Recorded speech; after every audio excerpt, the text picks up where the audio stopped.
है इकोलॉजी की आपके सिलेबस में? We have organism and population, ecosystem, biodiversity conservation and environmental issues, correct? Yes, ma'am. इसमें organism and population सबसे बड़ा, then we have the ecosystem जो थोड़ा मीडियम है, organism and population सबसे बड़ा चैप्टर है. आज कोशिश करते हैं कि उसको कवर करें, ठीक है? Yes, ma'am. ठीक है, एनसीईआरटी खोलो सारे, पेंसिल उठा लो. जो जो क्वेश्चन कवर होता जाएगा उसके आगे मूव करते जाएंगे, ठीक है? Yes, ma'am. Alright, okay. Screen सबको दिख रही है? Yo, ma'am. ठीक है, ओके ओके. सो सबसे पहला पेज निकालो, organism and population. First page पे ऐसा कुछ है नहीं, ठीक है? अगर तुम लेफ्ट साइड पे देखोगे तो रामदेव मिश्रा जी के बारे में लिखा है, वहां पर एक टर्म लिखी है INSA, दिख रहा है आपको? INSA ये कॉलेज की फुल फॉर्म है. He is known as father of ecology. तो पहली लाइन देखो, अंडरलाइन करो, फादर ऑफ इकोलॉजी है ये रामदेव मिश्रा, ठीक है? मिली? Yes, ma'am.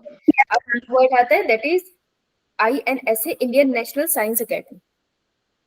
Indian national science academy, ठीक है? और इन्होंने ही इस्टेब्लिश करी थी ministry of environment and forest 1984. Last line देखो, 1984 में ministry of environment and forest, हाँ, इंडिया में इन्होंने इस्टेब्लिश करी थी. अंडरलाइन करो इसे. Yes. ठीक है जी, चलो. अब फर्स्ट पेज पे तो कुछ नहीं है खास, नेक्स्ट पेज पे चलते हैं. Organism and it's environment. अब नई वाली एनसीईआरटी में आपको ये बना हुआ है, चार्ट बना हुआ है ऐसे वाला. हाँ बेटा, ऑर्गेनिज्म एंड इट्स इन्वायरमेंट और biotic and non biotic cut नहीं है, एनटीए ने तो कट कर दिया ये. ऑर्गेनिज्म एंड पॉपुलेशन कहाँ कट किया बेटा? Ma'am organism and its environment वाला बायोटिक फैक्टर्स भी कट है और एबायोटिक भी कट है, अडेप्टेशन से स्टार्ट है. यार मैम आप देखना अभी. हाँ हाँ देख रही हूँ. एक सेकंड, एक सेकंड देखिए. Ma'am may be environmental issue chapter cut है. हाँ मेरे हिसाब से वो कट है, ये वाला कट तो नहीं है, पर फिर भी चल डाउट है तो चेक कर लेते हैं ना. Yes ma'am. इन्वायरमेंटल इश्यूज वाला तो कट था, लास्ट वाला. यस मैम, पर टॉपिक्स बोल रही हूँ मैम मैं, टॉपिक्स तो कट है. देख लेते हैं, कोई ना. फोन से देख लेते हैं, फोन में देख जल्दी हो जाएगा, जल्दी जल्दी हो जाएगा. किसी के पास अभी सिलेबस पढ़ा तो फिर तो नहीं तो मैं निकाल रही. यस मैम, आपने भेजा था, मैंने आपसे ये डाउट पूछा था और लास्ट टाइम कि ये है कि नहीं है. रुको मैं देखती हूँ एक बार. मिल गया मुझे, देखिए जी, कितने मिनट.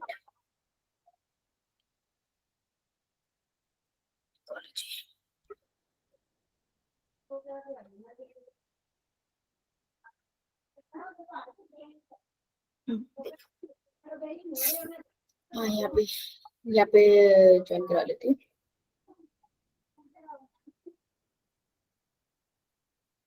क्या लिख दूँ? स्क्रीन दिख रही है बच्चों? Yes ma'am.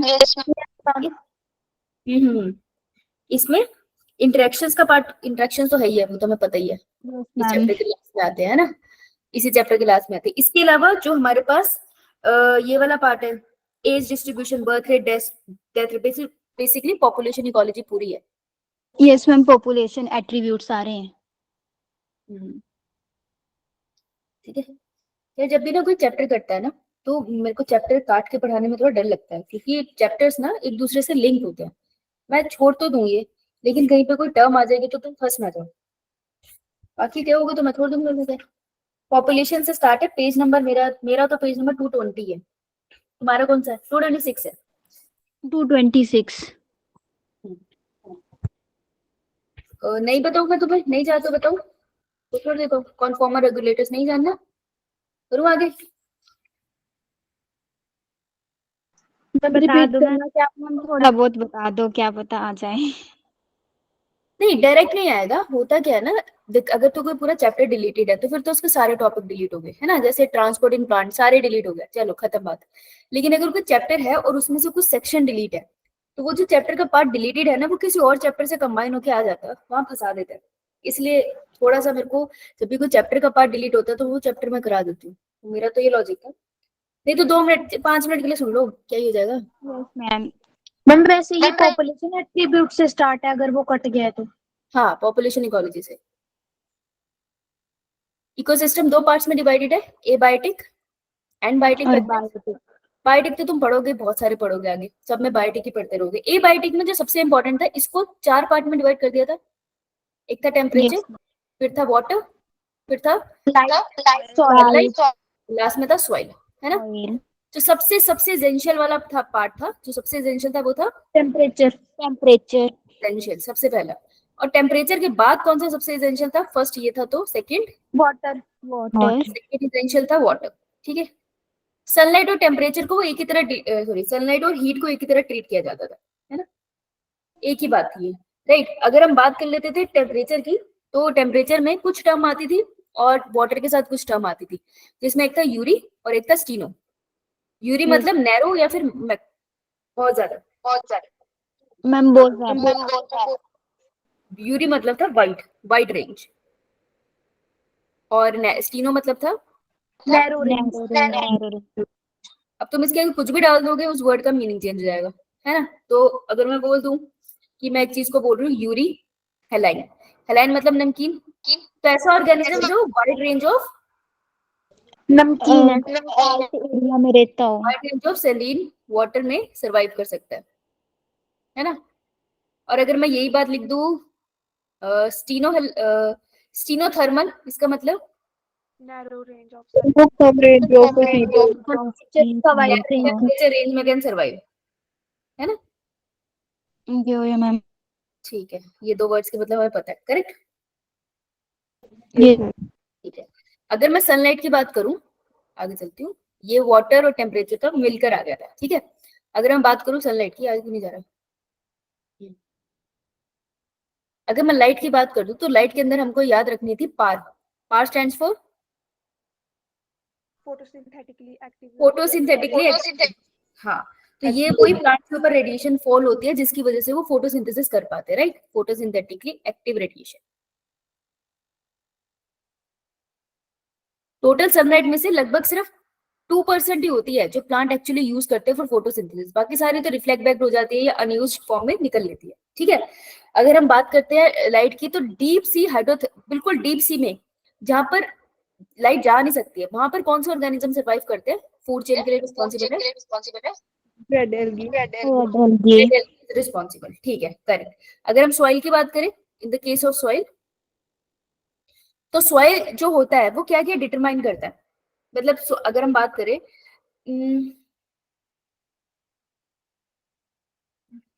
कि किसी सॉइल को अगर तुम्हें डिफाइन करना है, तो तुम उसके लिए कौन कौन से फीचर देखोगे, क्या क्या फीचर देखे जाते हैं इन सॉइल?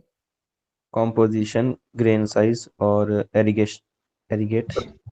ग्रेन का साइज कैसा है, उसके दाने कैसे उसके, ठीक है। कॉम्पोजिशन तो ओवरऑल होगी ना बेटा।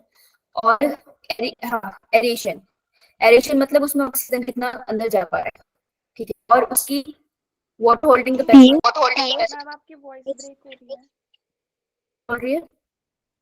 मैम वॉइस ब्रेक हो रही थी आपकी पहले। अब आ रही है? Yes ma'am.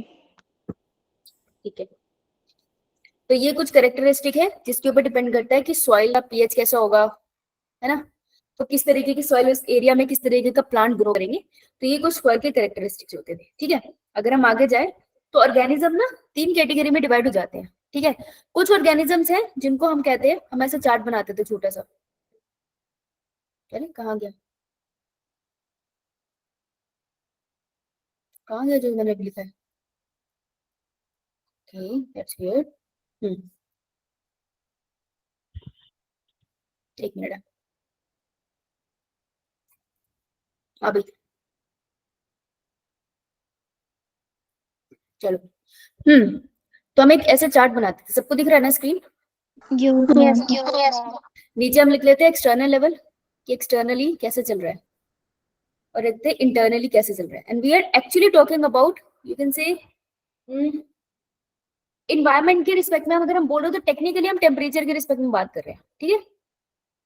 तो विद रिस्पेक्ट टू टेम्परेचर हम लोग बात कर रहे हैं। तो कुछ ऑर्गेनिज्म है कि जैसे जैसे एक्सटर्नल टेम्परेचर चेंज होता जाता है वैसे वैसे वो इंटरनली भी चेंज होते जाते हैं। तो बाहर के मौसम के साथ अंदर बदलते रहते हैं, इनको हम बोलते हैं Conformers. कॉनफॉर्मर्स, ठीक है, also known as Cold. Thermals, है ना। अगर पोक्लोथर्मस की बात कर रहे हो तो मोस्टली ऑर्गेनिज्म आपको पोक्लोथर्मस मिलते हैं, राइट।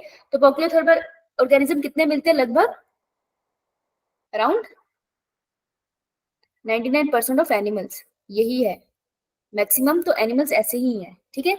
और आप कह सकते हो नियरली ऑल प्लांट्स, वो अपना टेम्परेचर तो मेंटेन कर नहीं सकते ना, तो नियरली ऑल प्लांट्स, ये दो लाइन इंपॉर्टेंट है कि नियरली बोला उसने, सारे तो नहीं बोला लेकिन नियरली बोल रहा है, और 99% उसने एनिमल बोल दिया, राइट।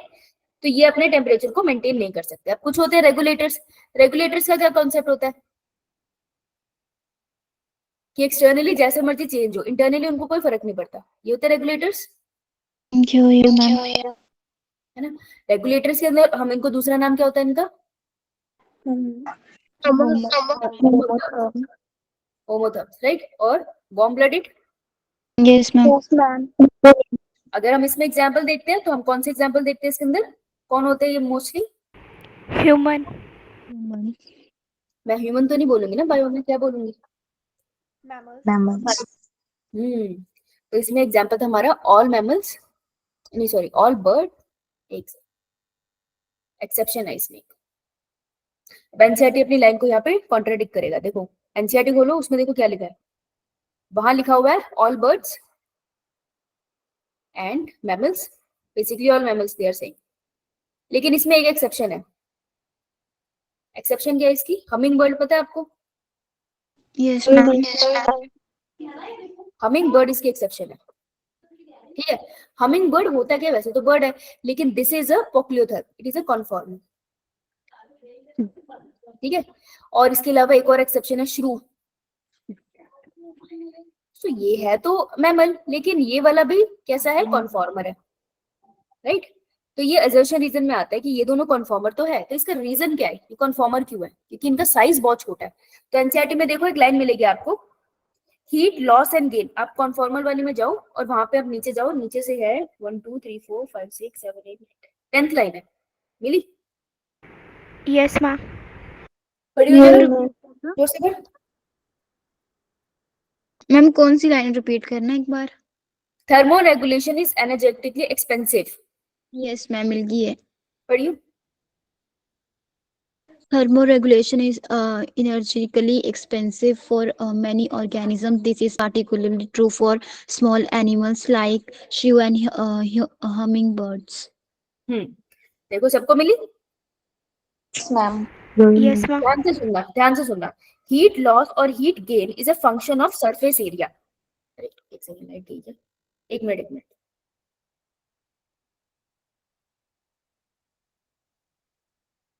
एक मिनट देना।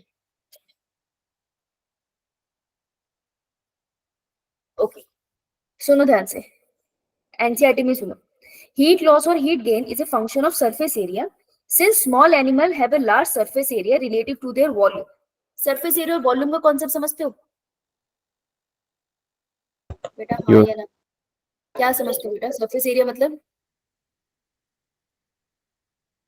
मैम बता। सर ऑर्गेनिज्म का कर रहे हैं, क्या? जो सराउंडिंग से इंटरेक्ट कर रहे हैं, जो स्टैंडर्ड से इंटरेक्ट कर रहा है। और वॉल्यूम जो मैम जो उस ऑक्यूपाई कर रहे हाँ, जो वो खुद एक्चुअल में ऑक्यूपाई करता है। इंटरनल कैपेसिटी कह लूं मैं? गलत तो नहीं होगा, है ना। तो let's say this is humming bird, ठीक है। अब हमिंग बर्ड के पास क्या क्या होगा? एक तो उसके ये फेदर होंगे, है ना, जो बहुत बड़ा एरिया कवर करते हैं, है ना। उसकी ये पूरी पूंछ है जो बाहर इन्वायरमेंट के कांटेक्ट में रहती है, राइट। तो ये थोड़ा सा नीचे का रीजन बाहर एरिया के कांटेक्ट में रहेगा, उसका फेस का रीजन बाहर एरिया के कांटेक्ट में रहेगा। तो ये सारा का सारा जो येलो वाला है ये रिप्रेजेंट कर रहा है उसका सरफेस एरिया, है ना। Thank you, ma'am. छोटा सा हमिंग बर्ड है, ये सारा सरफेस एरिया जो एयर के कांटेक्ट में है। और जो ये इसके पेट मतलब इसके पंख वगैरह से ढक जाता है वो उसकी वॉल्यूम है। वॉल्यूम वाला रीजन सिर्फ ये है, दिख रहा है आपको वॉल्यूम? ये सेंटर में बनाया मैंने, Yes, ma'am. ठीक है, वॉल्यूम। तो कंपैरेटिवली इसमें ज्यादा क्या है? Surface area. तो इसका सरफेस एरिया ज्यादा है as compare to volume it occupies, right. तो अगर सरफेस एरिया ज्यादा है, एयर के कांटेक्ट में ये ज्यादा है, तो जल्दी से हीट लॉस करेगा। या मैम। हीट लॉस करेगा तो उसको जनरेट करने के लिए इसकी बॉडी को ज्यादा काम करना पड़ेगा, ज्यादा खाना खाना पड़ेगा, उससे एनर्जी जनरेट करनी पड़ेगी। लेकिन एनिमल बहुत छोटा सा है, तो इसके लिए ये प्रोसेस बहुत ज्यादा एक्सपेंसिव हो जाता है, एनर्जेटिकली बहुत एक्सपेंसिव होता है। तो क्योंकि हमिंग बर्ड और श्रू में सरफेस एरिया ज्यादा होता है एज कंपेयर टू वॉल्यूम, इस वजह से ये होम्योथर्म नहीं हो सकते। ये क्या होते हैं? कॉनफॉर्मर्स। Conformers. क्योंकि यार इनका वॉल्यूम इतना नहीं है ना कि इतना खाना ले, फिर उसको पचाए, फिर उससे एनर्जी जनरेट करे, एज कंपेयर टू जितनी एनर्जी लॉस हो रही है बॉडी से, समझे? इसलिए ये कॉन्फॉर्मर्स होते नहीं, Yes, सॉरी ma'am. ये रेगुलेटर्स होते नहीं है। क्लियर? Yes ma'am. मतलब छोटे छोटे एनिमल जो होते हैं ना, जनरली छोटे छोटे एनिमल का सरफेस एरिया ज्यादा होता है ना, इस वजह से वो आपको ठंडे एरिया में नहीं मिलेंगे। ठंडे इलाकों में जो कुत्ते भी होते हैं वो कितने बड़े साइज के होते हैं ना, रीजन है छोटे साइज के होते, सर्वाइव नहीं कर पाएंगे। क्लियर? Yes, ma'am. गुड। अगर हम बात करें एक और टर्म की, लास्ट आता है हमारा partial regulator. What are partial regulators?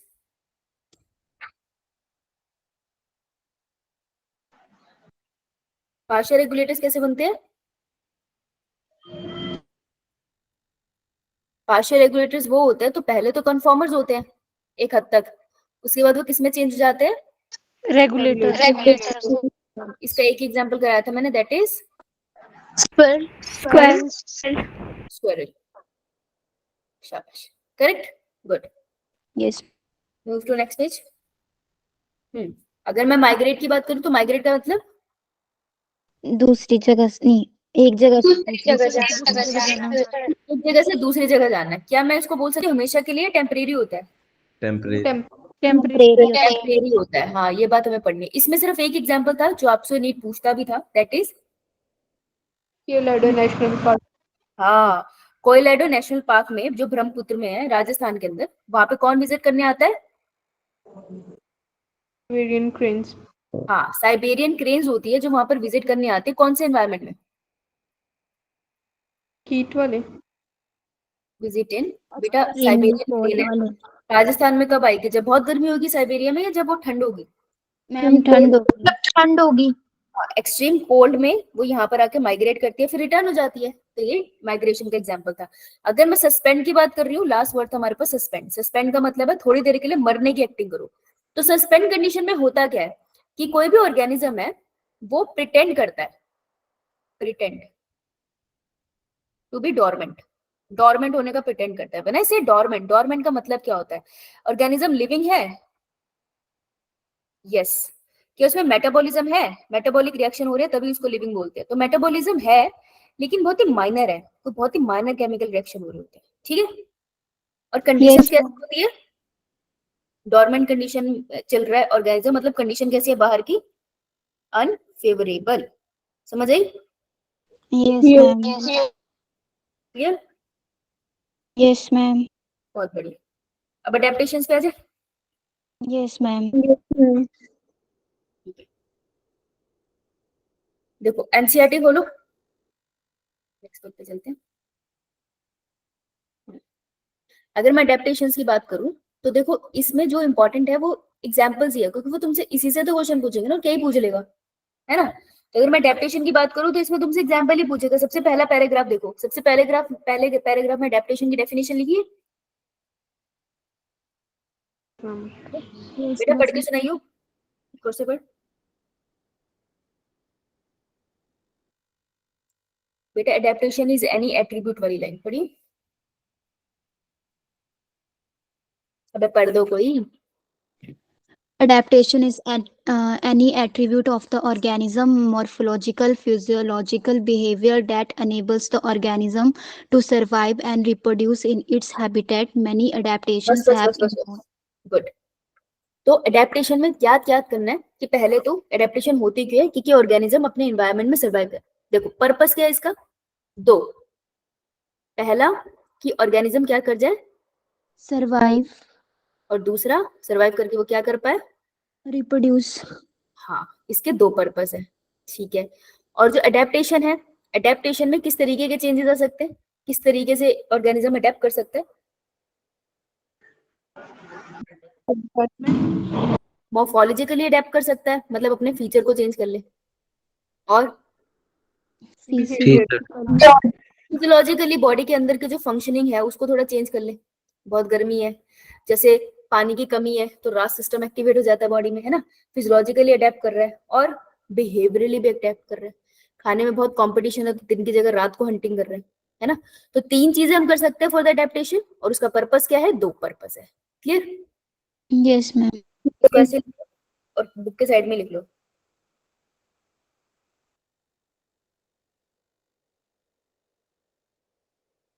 सारी नहीं पर सम अडेप्टेशंस, याद रखना, नॉट ऑल। सम अडेप्टेशंस जो बहुत टाइम से चल रही है, फॉर अ लॉन्ग टाइम, कोई भी ऑर्गेनिज्म प्रैक्टिस कर रहा है, ठीक है। एन ऑर्गेनिज्म प्रैक्टिस, वो बार बार ये कर रहा है, उस केस में वो अडेप्टेशन कैसी हो जाती है? वो जेनेटिकली फिक्स हो जाती है, ठीक है। Yes, ma'am. बस ये एक कर लेना, सारी अडेप्टेशंस नहीं होती है, सिर्फ अगर वो बहुत टाइम से, बहुत जनरेशंस में चल रही है, in that case adaptation fix भी हो सकती है, ठीक है। Yes, ma'am. अब जो इसमें इंपॉर्टेंट आ गया वो एग्जाम्पल आ गया। बेटा सबने लिखा ये? Yes, ma'am. ठीक है। अडेप्टेशन के अंदर कौन से एग्जाम्पल्स है उसको देख लेते हैं। कलर लाइट लेते हैं, ठीक है। सबसे पहला जो एग्जाम्पल है हमारे पास that is kangaroo. Yes, kangaroo हमारे मैमल्स होते हैं, ठीक है। किस साइड में, कौन सी कंट्री की बात कर रहे हैं ये? North American north America. अपनी कॉपी उठाओ, उसमें साथ साथ में लिख लो साइड में, या तुमको जल्दी जल्दी रिवाइज करने में यही काम आएगा। तो नॉर्थ अमेरिका में जो कैंगरू है वो कैसे, क्या अडेप्ट कर रहे हैं? वो फिजियोलॉजिकल अडेप्टेशन कर रहे हैं कि कैसे कर रहे हैं? बिहेवियरल कर रहे हैं। फिजियोलॉजिकल हाँ, क्या शो कर रहे हैं वो आपको? फिजियोलॉजिकल अडेप्टेशन, ठीक है। तो मैंने जहां ऊपर लिखा है ना फिजियोलॉजिकल, मैं उसके आगे लिख लूंगी भाई मैंने यहाँ पे कैंगरू के बारे में पढ़ा है, तुमको बाद में यही कंपाइल करने के काम आएंगे, ठीक है। तो दिस इज कैंगरू। कौन से कंट्री में पढ़ लिया मैंने? नॉर्थ अमेरिका, लिख लो। इसमें करते क्या है? वो कह रहे हैं कि पानी की कमी है, तो पानी की कमी वो कैसे कैसे पूरी करते हैं? By internal fat oxidation internal fat oxidation. अपने अंदर का फैट तोड़ता है और उससे पानी को भी जनरेट कर लेता है, एनर्जी भी थोड़ी जनरेट करता है। और इंटरनल फैट कौन सा होता है? उसके हम्प में होता है ना। तो इसको वो फैट को ऑक्सीडाइज करता है और इसकी मदद से अपनी बॉडी के अंदर खुद ही पानी को जनरेट कर लेता है। समझ आई? Yes, ma'am. किस लिए ये अडेप्टेशन है? To combat water scarcity. Clear? First done? Yes, ma'am. लिखा सबने? Yo, ma'am. बहुत बढ़िया। सेकंड पे, ठीक है। सेकंड कौन सा है? Desert plant desert plant. कैसी अडेप्टेशन है ये? चलो पहले अडेप्टेशन डिस्कस करते हैं, उसके बाद डिस्कस करेंगे कौन सी वाली अडेप्टेशन है, ठीक है। फिर पीछे उसको फिल कर देंगे। Yes, desert ma'am. प्लांट के अंदर आपको क्या देखने को मिलता है? Sunken stomata and thicker cuticle sunken stomata का मतलब? जो स्टोमेटा वो होंगे वो नीचे वाली साइड होंगे और नीचे वाली साइड को बायो में क्या बोलेगी? एडेक्सियल नीचे वाली साइड मतलब बैक साइड, बैक को क्या बोलते हैं? Dorsal abaxial. Yes ma'am yes ma'am और यहाँ पे आपको क्या मिलेंगे? सारे मिलेंगे स्टोमेटा। और इससे बचा क्या? अगर ये नीचे हुए तो क्या बचाते हैं? डायरेक्टली सन के कांटेक्ट में है तो किससे बचाते हैं? Water prevent the process of Transpiration. Transpiration. Transpiration से बचा रहे हो उसको, है ना। तो फिजिकली चीज इधर से उधर मूव कर ली है, राइट। अच्छा, और इसके अलावा क्या देखने को मिलता है सरफेस के ऊपर? Thick cuticle cuticle. Cuticle thick से क्या बचता है? क्या होगा अगर? Vapour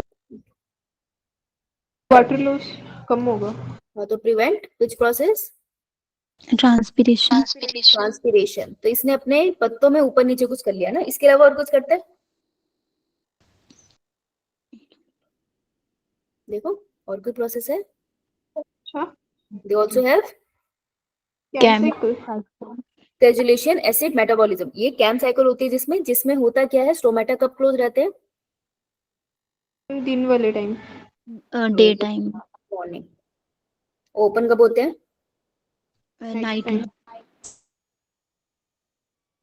correct, right. तो इसके अंदर कौन कौन सी एडेप्टेशन देखने को मिल रही है आपको? जीरो, ठीक। मॉर्फोलॉजिकल एंड देखो, फिजियोलॉजिकल। थिक क्यूटिकल है, थिक क्यूटिकल और सनकिन स्ट्रोमेटा, ये दोनों की दोनों कौन सी एडेप्टेशन होगी?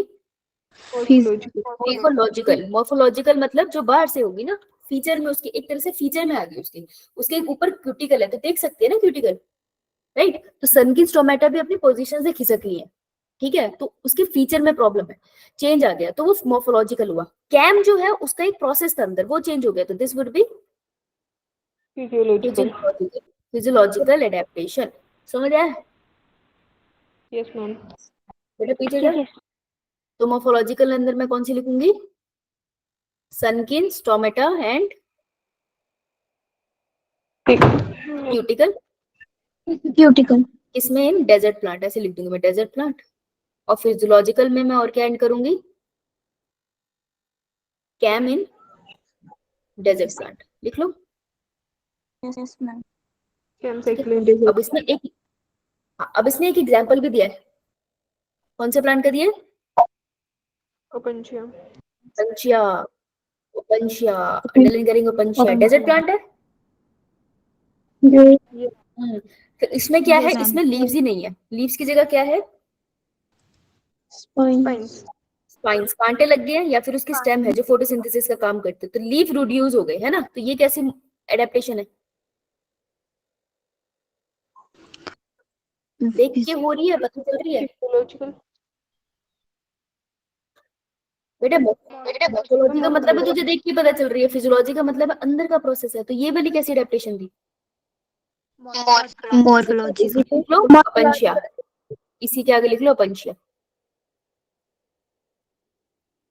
एडिट करो इसे, अपंशिया लिखो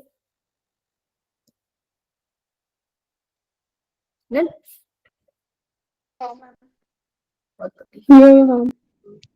अभी चलते हैं। अबे बुक खोली हुई है ना कि हवा में बोल रहे हो? मैम बुक खोल रखी है ना, ठीक है। अब थोड़ा सा मैमल्स की तरफ चलेंगे, अब ये बात करेंगे आपसे मैमल्स की, लिख लेते हैं मैमल्स। तो मैमल्स के बारे में ये दो बातें करते हैं, पहले तो ये बताते हैं एलेंस रूल। एलेंस रूल किसके ऊपर अप्लाई होता है? मैम जो कोल्ड एरिया में मैमल्स रहते हैं। कोल्ड एरिया के एनिमल्स के ऊपर अप्लाई हुआ है, ठीक है, करेक्ट। और किसके बारे में बात करता है ये? हीट लॉस के बारे में।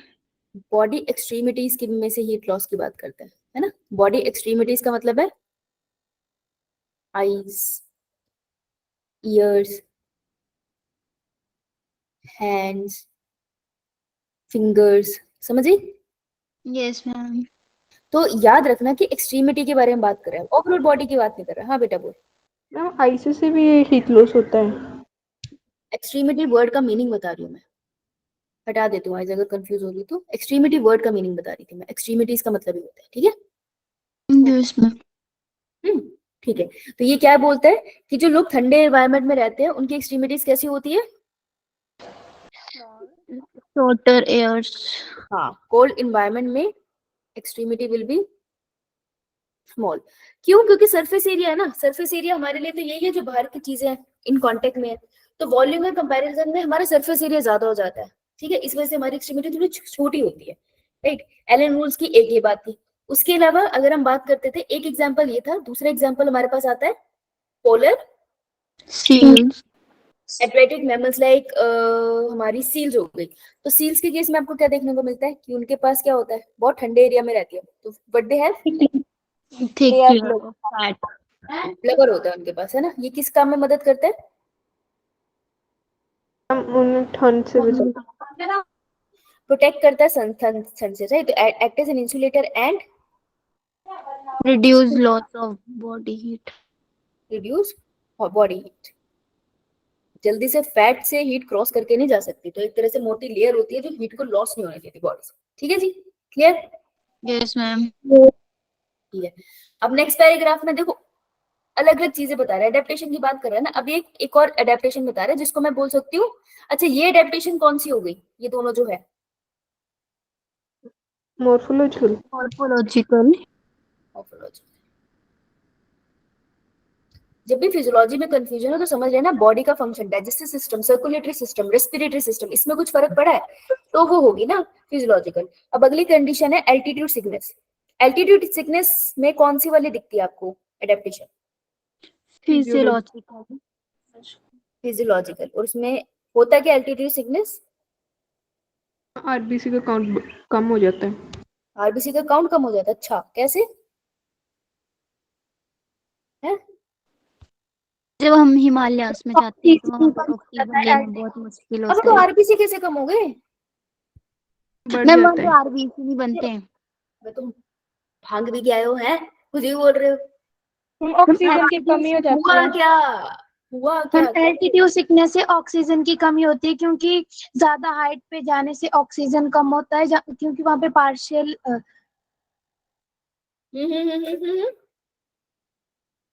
बोल बोल, सही बोल रही थी, रुक क्यों गई?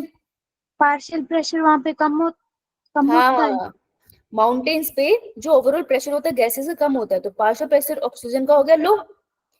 अब अगर तुम ऊपर जा रहे हो तो तुम्हारे अंदर लंग्स के अंदर ऑक्सीजन तेरा तब मूव करते हैं ना जब लंग्स के अंदर पार्शियल प्रेशर लो हो। तो अगर मेरे लंग्स के अंदर पार्शियल प्रेशर ऑक्सीजन का लो है और एटमॉस्फेयर में भी पार्शियल प्रेशर लो है, तो ऑक्सीजन अंदर जाएगी? No ma'am. हाँ, इसको कहते हैं एल्टीट्यूड सिकनेस, कि ऑक्सीजन मूव ही नहीं कर पाती क्योंकि पार्शियल प्रेशर दोनों जगह लो हो गया, राइट। तो ये एक कंडीशन होगी। लेकिन ऐसा जरूरी नहीं है ना कि हर जगह इक्वल डिस्ट्रीब्यूशन है बेटा, हो सकता है ना तो इस जगह के यहाँ पे पार्शियल प्रेशर ज्यादा लो था, जरा सा ऊपर आई तो हो सकता है यहाँ पे तो थोड़ी बहुत ऑक्सीजन मिल गई हो जिसका पार्शियल प्रेशर ज्यादा हो, है ना। तो फ्लक्चुएट तो होता रहेगा। तो इसका मतलब क्या है कि कंपैरेटिवली पहले मेरे को ऑक्सीजन के 100 मॉलिक्यूल मेरे चेस्ट में जा रहे थे, लेकिन उसकी जगह 10 मॉलिक्यूल जा रहे हैं, है ना। तो अगर 10 मॉलिक्यूल जा रहे हैं 100 की जगह, तो मुझे चक्कर आ जाएंगे, राइट। मैं गिर जाऊंगी, ड्राउजी हो जाएगा, उसको कहते हैं एल्टीट्यूड सिकनेस। नॉजियाटिक फील आना, उल्टी का मन होना, चक्कर चक्कर आ जाना, बेहोश हो जाते हैं लोग। तो उसके बाद बॉडी कैसे इसे कॉम्बैक्ट करती है? बॉडी क्या करती है, अल्टीमेटली इंक्रीज कर लेती है कॉम्बैक्ट बाय, बॉडी का कॉम्बैक्ट क्या है कि वो इंक्रीज कर देती है आरबीसी सिंथेसिस। आरबीसी सिंथेसिस से क्या होता है, आरबीसी अगर ज्यादा सिंथेसाइज होती है ना, वो कहती है अगर 10 मॉलिक्यूल ऑक्सीजन के आगे ना, मैं 10 के 10 पकड़ लूंगी, ठीक है। तो आरबीसी की सिंथेसिस जब बढ़ती है तो वो जितना ऑक्सीजन अवेलेबल होता है ना उसको पकड़ लेती है और सारे ऑक्सीजन ब्रेन को और वाइटल ऑर्गन्स को सप्लाई कर देती है। तो फिर एल्टीट्यूड सिकनेस थोड़ी देर के बाद फील नहीं होती। तो आरबीसी की सिंथेसिस इंक्रीज होती है जिससे ऑल्टरनेटिव सिकनेस सॉल्व हो जाती है। तो ये कैसी अडेप्टेशन है, बॉडी के फंक्शन में फर्क आ गया, तो this is a physiological. Physiological. बोल बेटा। मैम इसमें एचबी की जो हीमोग्लोबिन होते हैं उसकी ऑक्सीजन से बाइंडिंग कम हो जाती है। नहीं बेटा, कम क्यों? मैं कह रही हूँ कि अगर माउंटेन है और ये लंग्स है किसी के, प्रॉब्लम ये है कि लंग्स के पास, ये लंग्स कम, अरे कुछ और ज्यादा लग रहा है। मैम नहीं, ये भी मैंने पढ़ा था। मैं कहाँ मना कर रही हूँ, मैं क्या कह रही हूँ वो बता रही हूँ बेटे। लंग्स में अगर ऑक्सीजन का लेवल कम है और बाहर ऑक्सीजन का लेवल कम है, उसको बोल देंगे एल्टीट्यूड सिकनेस, ठीक है। अब अगर मैंने आरबीसी का प्रोडक्शन बढ़ाया, इसका मतलब है मेरी बॉडी में हर आरबीसी के अंदर हीमोग्लोबिन भी होगा, तो एचबी का प्रोडक्शन भी बढ़ेगा। और एचबी का प्रोडक्शन भी बढ़ेगा तो वो चाहेगा ना कि ज्यादा से ज्यादा ऑक्सीजन से बाइंड करे, तो इस वजह से वो प्रेफर करेगा कि ऑक्सीजन से बाइंडिंग ज्यादा हो। मैम पर इसका इसमें ऑक्सीजन से बाइंडिंग कम हो जाती है। ये इसके कॉम्बैक्ट, अरे मैं कॉम्बैक्ट बता रही हूँ, तू कंडीशन बता रही है। अरे अरे बच्ची वाली बोली है, देख जो ओके मैम। कंडीशन जो कंडीशन है ना, उसमें ये हुआ कि ऑक्सीजन का लेवल गिर गया कहाँ, एटमॉस्फेयर में, ठीक है। और ऑक्सीजन का लेवल कहाँ गिरा हुआ है, तुम्हारे लंग्स में। तो बेटा अगर बॉडी में ऑक्सीजन कम हुआ, ओवरऑल बॉडी में ऑक्सीजन कैसा है, कम, अगर बॉडी में ऑक्सीजन कम है तो हीमोग्लोबिन किससे बाइंड करेगा, कार्बन डाइऑक्साइड से। कौन सा इफेक्ट है ये, Haldane Bohr? Ma'am Bohr. Haldane. सर पे मार लो कुछ अपने, अबे ओ ऑक्सीजन की जुदाई बाहर कराता है, बाहर है यार, ये हेल्डन नहीं है, ठीक है। तो ये हीमोग्लोबिन कार्बन डाइऑक्साइड के साथ बाइंड करेगा। ये तो कंडीशन है एल्टीट्यूड सिकनेस में। इसको कॉम्बैट कैसे करते हैं, जब आरबीसी इंक्रीज करेगी, हीमोग्लोबिन इंक्रीज करेगा, तो बचे हुए ऑक्सीजन से वो बाइंड करने लग जाता है। समझ आई? Yes ma'am.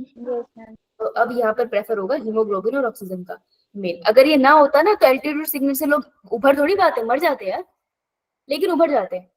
क्योंकि ऑक्सीजन ऐसा नहीं है ना, अनइवनली हर जगह ही डिस्ट्रीब्यूटेड नहीं है, कहीं जाके थोड़ी तो ऑक्सीजन मिल ही जाती है, राइट। और बहुत ही हाइट पे चले जाओ फिर तो तुमको सिलेंडर लेके जाने पड़ेंगे, है ना। माउंटेन पे ट्रैक पे चले जाओ तो सिलेंडर लगेंगे। समझ आई? यस।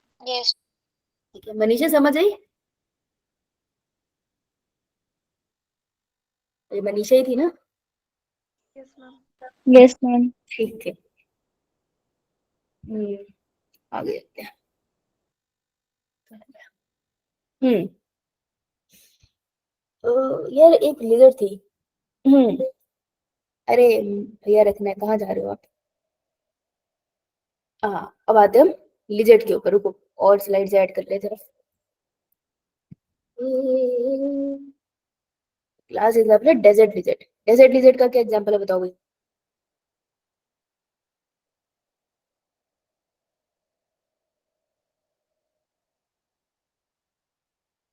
डेजर्ट में लिजर्ड की प्रॉब्लम क्या? कॉन्फॉर्मर है, रेगुलेटर है? ये कॉन्फॉर्मर है। तो इसकी दिक्कत क्या है कि अगर ठंडी होती है तो उसको धूप सेकनी पड़ती है, और गर्मी होती है तो उसको धूप से बचना पड़ता है ना? तो अपनी बॉडी को कैसे ये मेंटेन करके रखती है, किस तरीके की एडेप्टेशन ये शो करती है? It shows a behavioural. देखो बिहेवियरल तुमने कहीं नहीं पढ़ी अभी तक, है ना?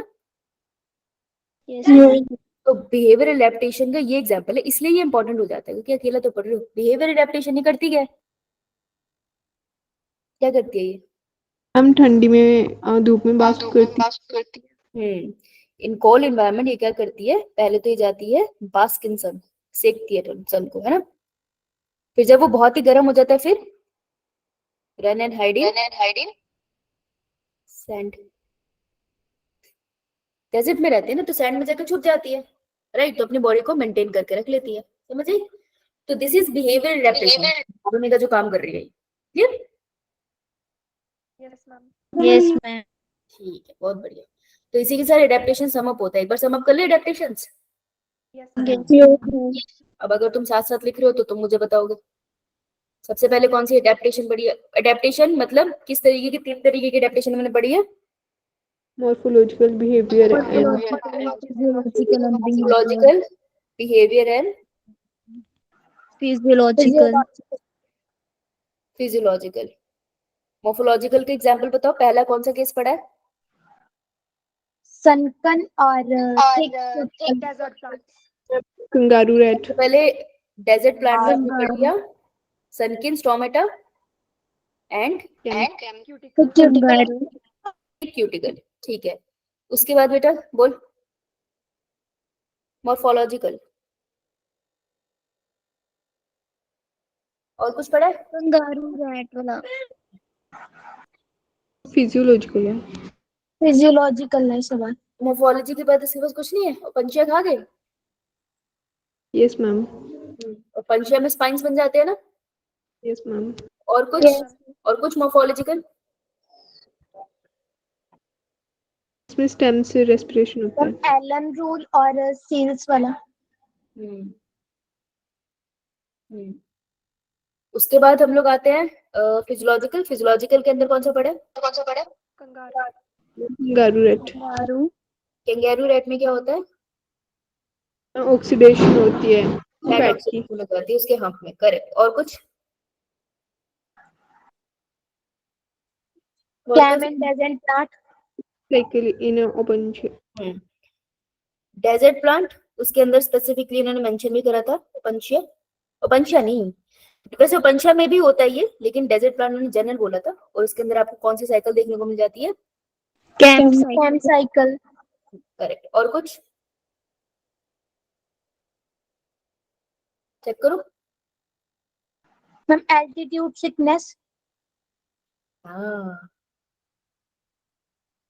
Altitude sickness. और कुछ? मैम मॉर्फोलॉजिकल में एलन रूल पढ़ा था और सील वाला। ये भी कर दिया, लिख दिया बेटा। और बिहेवियर में हमें किसने देखी है, क्या देखा हमने? Desert lizard. Desert lizard. Done em adaptation. Yes ma'am. आगे आ जाओ। अब हम करेंगे पिरामिड, जो इजी है और जिसमें बहुत इजी इजी क्वेश्चन बन सकते हैं, ठीक है। पॉपुलेशन की बात कर रहे हैं, Yes, ma'am. ठीक है। पॉपुलेशन में सबसे पहले हम जो पढ़ेंगे that would be the population के पिरामिड्स, याद है आपको? Yes, ma'am. तो हम पॉपुलेशन के पढ़ेंगे, पॉपुलेशन पिरामिड्स। इससे हम किसी भी कंट्री की ग्रोथ बता सकते हैं ना, तो we are talking about the growth, कि किसी कंपनी की ग्रोथ कैसे हो रही है, ग्रो कर रही है या नहीं कर रही है। तो इसमें हमने अपन ने 3 फीचर लिए थे, एक थे हमारे pre reproductive age, And reproductive and post-reproductive. Reproductive. ठीक है, एक सेकंड, प्री रिप्रोडक्टिव, फिर हमारे पास reproductive, then post Post-reproductive. Post reproductive का मतलब हम talking about old age. Yes, ma'am. Pre reproductive मतलब before puberty, Yes, ma'am. And reproductive मतलब प्यूबर्टी से लेकर अडल्टहुड, है ना। ठीक है। Yeah, ma'am. अब हम बात करेंगे, तो हम किसकी बात करेंगे, हम एक की बात नहीं करेंगे। पॉपुलेशन है ना, तो पॉपुलेशन में बर्थ को क्या बोलेंगे? Birth rate. Rate. Mortality, natality sorry, death को बोलेंगे death, mortality. Mortality. Death rate और मोर्टेलिटी, ठीक है। सेक्स को हम बोलते हैं सेक्स रेशियोज, रेशियो में निकालेंगे, राइट। चलो अब हम बात करते हैं, अगर प्री रिप्रोडक्टिव ज्यादा है, पोस्ट रिप्रोडक्टिव उससे कम है, पोस्ट रिप्रोडक्टिव सबसे कम है, तो ऐसी पॉपुलेशन कैसी है? Expanding. Expanding population. आपका ये जो चार्ट बना है, ये जो आपका पिरामिड बना है, ये कैसे शेप का है? A triangular shape. ट्रायंगुलर और अपराइट, करेक्ट, अपराइट भी है। और यहाँ पे बर्थ रेट ज्यादा है, डेथ रेट ज्यादा है? Birth rate. More than death rate. मैं लिख दूं इस पे बर्थ रेट को बी और डेथ रेट को डी। Yes ma'am. एक सेकंड, मैंने बड़ा लिख दिया, सॉरी, बी एंड डी छोटू आएगा, लिखो इसको साथ में। This will be birth rate is greater than death rate, right. तो ये आपको कहाँ पे देखने को मिलेगा? Developing countries. डेवलपिंग कंट्रीज में। Yes, in developing country like India.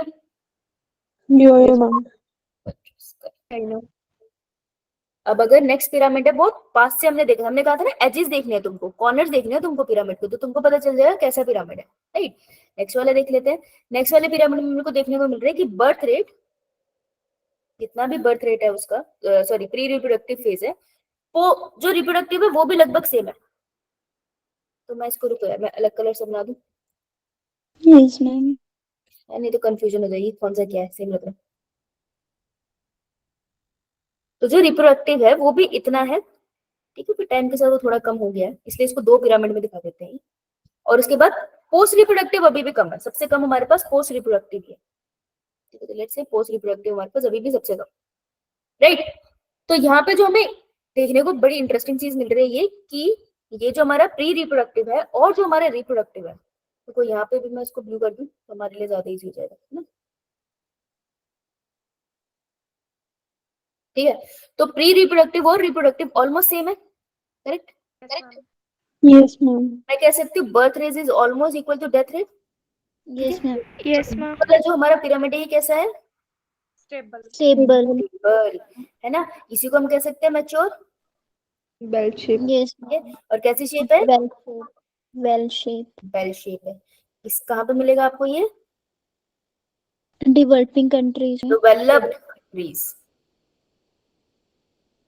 Developed countries like US, समझ आई? Yes ma'am. नेक्स्ट चले। Yes ma'am. अगर हमारा प्री रिप्रोडक्टिव बच्चे कम हो गए, ओ भाई, तो आज से 20 सालों के बाद ये कंट्री नीचे गिर जाएगी, क्योंकि आज से 20 सालों के बाद अडल्टहुड में इनके पास कोई लोग ही नहीं होंगे रिप्रोड्यूस करने के लिए। अभी तो है, लेकिन 20 सालों के बाद इनके पास जनता ही नहीं बचेगी रिप्रोड्यूस करने के लिए, है ना। पोस्ट रिप्रोडक्टिव अभी भी इनके पास कम है, ठीक है। तो फिर इसमें प्रॉब्लम क्या है? प्रॉब्लम ये है कि इसको 20 सालों के बाद देखो, 20 सालों के बाद येलो वाले ये बनेंगे ना रिप्रोडक्टिव, रिप्रोडक्टिव प्री रिप्रोडक्टिव इतने कम है तो रिप्रोडक्टिव भी कम होंगे, रिप्रोडक्टिव कम होंगे और ओल्ड एज कंपैरेटिवली ज्यादा हो जाएगी, तो ऐसी पॉपुलेशन डिक्लाइन हो जाएगी। तो ये कैसा ग्राफ है, किसका ये डिक्लाइन। पॉपुलेशन डिक्लाइन का है। ठीक है, पॉपुलेशन डिक्लाइन का यहाँ पे क्या है, कौन किसका रेट ज्यादा है, डेथ रेट का ज्यादा है। हाँ, this is a decline one, right. तो इसकी शेप कैसी होती है, स्पिंडल शेप अर्न शेप या फिर शेप। Spindle shape, right. तो ऐसी पॉपुलेशन डिक्लाइन होगी। एग्जांपल इसका भी करंटली चल रहा है चाइना। Yes ma'am. चाइना ने करा था ना, ने एक बच्चा कर दिया था कि सबके एक बच्चा हो पॉपुलेशन कंट्रोल करने के लिए। प्रॉब्लम ये है कि अब बच्चे कम हो गए, ठीक है, और जो जनरेशन बड़ी हो रही है उसने क्या डिसाइड कर लिया, वो शादी ही नहीं करना चाहती। बेटा एक मिनट देना। हेलो, हाँ आवाज आ रही है, यस मैम। ठीक है बेटा, डन, चार्ज डन। यो मैम। बहुत बढ़िया, आगे चले। Yes ma'am. Yes ma'am. सबने लिख लिया, यस मैम। नेक्स्ट हमारे पास एक आता है जिसको हम कहते हैं पॉपुलेशन डेंसिटी की बात करते हैं। सबसे पहले अगर हमें किसी को काउंट करना होता है तो पहले पॉपुलेशन ग्रोथ की बात करते हैं। चलो, कितना टाइम बचे, 7 बजे। अभी 7 o'clock हुए हैं। ठीक है, पॉपुलेशन ग्रोथ की बात करते हैं। पॉपुलेशन ग्रोथ के लिए आपको टर्म्स चाहिए, कौन कौन सी terms. First of all natality, capital N से रिप्रेजेंट करेंगे। Natality means birth rate. Birth की बात नहीं हो रही है, बर्थ रेट की बात हो रही है, कितनी महिलाएं पैदा हुई, कितने लड़के पैदा हुए, करेक्ट। सेकंड इज मोर्टेलिटी, मतलब death rate. Death rate, rate हमेशा रेट वर्ड याद रखना, good. Next is immigration. Immigration, immigration मतलब कितनी स्टूडेंट आ रही है, आना, आ रही कमिंग, कोई तुम्हारे कंट्री में आया है। और last is emigration E migration, इसका मतलब जाना, कौन सा तुम्हारी कंट्री से दफा हो गया, exit, right. Natality birth rate, तो कोई भी पॉपुलेशन की जो, अगर हम पॉपुलेशन की डेंसिटी की बात करते हैं, पॉपुलेशन डेंसिटी का मतलब होता है कि कितने ऑर्गेनिज्म वहां पर है। तो देखो बर्थ रेट, डेथ रेट, इसको अपन ने लिखना कैसे है, सॉरी, नेटैलिटी मोर्टेलिटी का सिंबल क्या होता है, नेटैलिटी का एन और मोर्टेलिटी का एन। हाँ, कैपिटल्स में रखना है सिंबल, ठीक है। तो अगर मैं बोलूं किसी की भी पॉपुलेशन डेंसिटी कितनी है, तो पॉपुलेशन डेंसिटी को अपन कैपिटल एन से रिप्रेजेंट करेंगे, यस मैम। पॉपुलेशन डेंसिटी, ठीक है जी, ये भी क्लियर है। तो अगर मैं बोलूं कि ये किसी की पॉपुलेशन है, ये एक कंट्री है ना, तो अगर एक कंट्री में नए बच्चों का जन्म हो रहा है, दैट वुड बी मोर्टेलिटी। बेटा जन्म हो रहा है, नेटैलिटी। जन्म हो रहा है तो एडिशन हो रही है, प्लस साइन लगाऊंगी, है यस ना। तो मैम। नेटैलिटी से पॉपुलेशन डेंसिटी बढ़ती है। अगर मैं बोलूं कि इस कंट्री में लोग बाहर से आ रहे हैं अब रहने के लिए, तो पॉपुलेशन का साइज इंक्रीज होगा, यस मैम। प्लस साइन लगाऊंगी, क्या लिखूं, इमिग्रेशन, ई माइग्रेशन, इमिग्रेशन। ई से एग्जिट वर्ड याद रखना हमेशा, ठीक है। ई फेरेंट आर्ट्रियोल भी एग्जिट होता है, तो ई से याद रखना, करेक्ट। अब मैं बोलूं कि इस पॉपुलेशन में से कुछ लोग मर गए मतलब डिक्रीज। डिक्रीज हुई तो नेगेटिव साइन। और मैं बोलूं इस पॉपुलेशन से कुछ लोग दफा हो गए, बाहर चले गए, तो that will be emigration, that is also negative sign, clear. Yes ma'am. पहले तो साइन चेक अपने एनसीईआरटी में, ऊपर नीचे हो सकते हैं पर साइन सेम है, देन यस मैम। अब एक ना छोटी सी बात कर रहा है, ज्यादा दिमाग लगाने की जरूरत नहीं है, ठीक है। बस इसको इतना समझो, ये कह रहे हैं कि कोई पॉपुलेशन है, ये एन पॉपुलेशन है, ठीक है, ये पॉपुलेशन डेंसिटी है किसी की, लेट्स से ये एक्स आइलैंड है। यार मैं यहाँ कुछ समझा रही हूँ, मैं नेक्स्ट पेज पे जाना चाहूंगी, 2 लाइनें समझनी है तुमको, उसके बाद कुछ है नहीं है इसमें समझने वाला। देखो ये कह रहे हैं ये एक आइलैंड है, पेड़ बना देते हैं, कुछ नीले कलर के पेड़ है यहाँ पे, नील गगन नाम के आइलैंड है, ठीक है जी। अब नील गगन आइलैंड में वो कह रहे हैं जो पॉपुलेशन डेंसिटी है एट टाइम टी, अभी किसी टाइम पे तुम देखोगे ना, ठीक है, तो कह रहे हैं नील आइलैंड पे ना at time T population density को मैं रिप्रेजेंट कर रही हूँ एन से, ठीक है। तो जब मैंने टाइम देखा तो पॉपुलेशन डेंसिटी इतनी थी। लेट्स से टाइम से मैं बोल लेती हूँ, ईयर में भी बोल सकते हो, 2002 में देखा था, उस टाइम पे पॉपुलेशन की डेंसिटी n थी। वो कह रहा है मैं देखना चाहता हूँ 2024 में, दैट इज टाइम के आगे तुम क्या लगा लोगे, +1, इतना तो पता ही होगा सबको, +1 लिख लेते हैं। Yes, ma'am. इस टाइम पे वो पूछ रहा है पॉपुलेशन डेंसिटी क्या, बताना जरा, वो ये पूछ रहा है तुमसे। तो 2024 में या किसी और टाइम में अगर पॉपुलेशन डेंसिटी निकालनी है तो फॉर्मूला लगाना पड़ेगा आपको। समझ आई करा क्या इन्होंने? तो पॉपुलेशन डेंसिटी देखो, जो उस टाइम पॉपुलेशन डेंसिटी इनिशियल थी उसको मैंने लिख दिया एनटी, ठीक है, एनटी, इसको टी लगा लो। तो अब वो आपसे क्या पूछ रहे हैं, population density at time NT +1। 1. हाँ तो लिखो एनटी। अब आप क्या करोगे, पॉपुलेशन डेंसिटी कब इंक्रीज होती है, जब वहां पर Birth rate ज़्यादा और इमिग्रेशन, हाँ, और पॉपुलेशन डेंसिटी कब डिक्रीज होती है, जब डेथ और इमिग्रेशन होता है ना। तो डेथ और इमिग्रेशन का रेट प्लस कर लो, बर्थ और इमिग्रेशन माइग्रेशन का रेट प्लस कर लो। अब इनको आपस में क्या कर दो, माइनस करोगे ना, ये जितना भी है उसमें से ये माइनस ही तो हुआ है, तो इनके बीच में ओवरऑल साइन क्या रहेगा, माइनस, माइनस. ठीक है। और इनके बीच में ओवरऑल साइन क्या रहेगा, इसके बीच में ओवरऑल साइन प्लस रहेगा, राइट। तो जो गलत होता है ना इसमें वो ये, एक तो पोजीशन गलत होती है, देखो बहुत बेसिक एरर है, ध्यान से सुनो। तुमको nt+1 निकालना है, देखो ना nt+1 निकालना है यहाँ से कि nt+1 क्या हुआ, nt+1 निकालना है। तो पहले इनिशियली डेंसिटी जो थी, इनिशियल डेंसिटी ये रही, उसके बाद जो एडिशन कर रहा है, किसी पॉपुलेशन को इंक्रीज कर रहा है उसको प्लस करो, जो किसी पॉपुलेशन को डिक्रीज कर रहा है उनको आपस में प्लस करो, और इन दोनों वैल्यू को आपस में माइनस कर दो। जो भी आंसर आएगा उसको ओवरऑल एंटी से प्लस करना है। तो बस तुम्हें सिंबल याद रखने, कहाँ पे प्लस है कहाँ पे माइनस है, इस फॉर्मूला में बस यही गलती होती है, और सीधा सीधा फॉर्मूला आ जाता है लेबल करने के लिए। तो अब तो हो सकता है ना, कितना सिंपल क्वेश्चन है टेक्निकली, Yes, ma'am. है ना। तो आई गेस अब ये तुम कर लोगे, और इनकी फुल फॉर्म तो तुम्हें पता ही है, राइट। Yes, ma'am. आगे चलूं, Yo, ma'am. ठीक है। अब ऊपर चलते हैं ग्रोथ मॉडल्स की तरफ, वो भी इतने ही इजी है, कुछ खास था नहीं उसमें भी वैसे।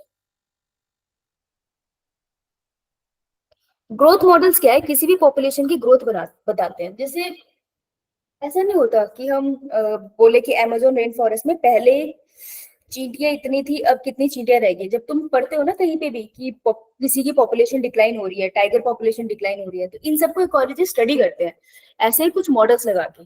तो ग्रोथ मॉडल्स वो मॉडल है जो आपको ना इकोलॉजी को स्टडी करने में मदद करेंगे, ठीक है। तो ग्रोथ मॉडल्स जो आपके सिलेबस में है वो थोड़े से है। पहले तो ग्रोथ मॉडल कॉन्सेप्ट किसका है, पॉपुलेशन का। याद रखना पॉपुलेशन इकोलॉजी चल रही है, किसी इंडिविजुअल की बात नहीं हो रही। तो पॉपुलेशन कॉन्सेप्ट है, मतलब बहुत सारे ऑर्गेनिज्म को एक साथ कंसीडर करोगे। अगर मैं हाथी की बात करूँ तो बहुत सारे मेंबर हाथी के एक साथ कंसीडर करोगे, ठीक है। अब अगर ग्रोथ मॉडल की बात करूँ तो आप दो तरीके की पढ़ते हो, एक होती है अनगिनत नंबर की ग्रोथ हो रही है, दैट इज एक्सपोनेंशियल ग्रोथ। बेटा ये नेचर में एग्जिस्ट नहीं करती है, ये सिर्फ तब देखने को मिलती है जब हम लेबोरेटरी में कंडीशंस बनाते हैं, ठीक है, क्योंकि कंपटीशन हर जगह। और दूसरी कौन सी है, जो लॉजिकल है, Logistic. अब तुमको ये कहीं अप्लाई नहीं करना, अगर तुम हायर ग्रेड्स में जाओगे ना और इकोलॉजी पढ़ोगे तब तुमको अप्लाई करना है, ठीक है। Yes, ma'am. Just give me 2 minutes, पानी बोलो। तुम भी पी लो यार पानी, बहुत सारी पूरी होगी।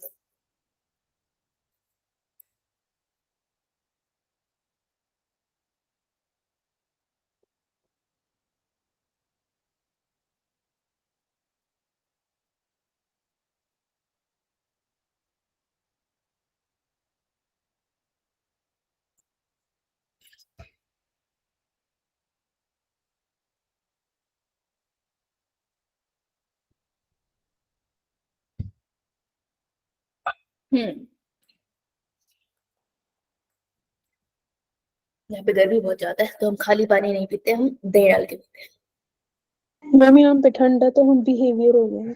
अच्छा अच्छा, ऐसे चलो। यहाँ पे इतनी गर्मी है कि मैं दही डाल के पीती हूँ। पता है मेरे को दही पसंद नहीं है एक्चुअली।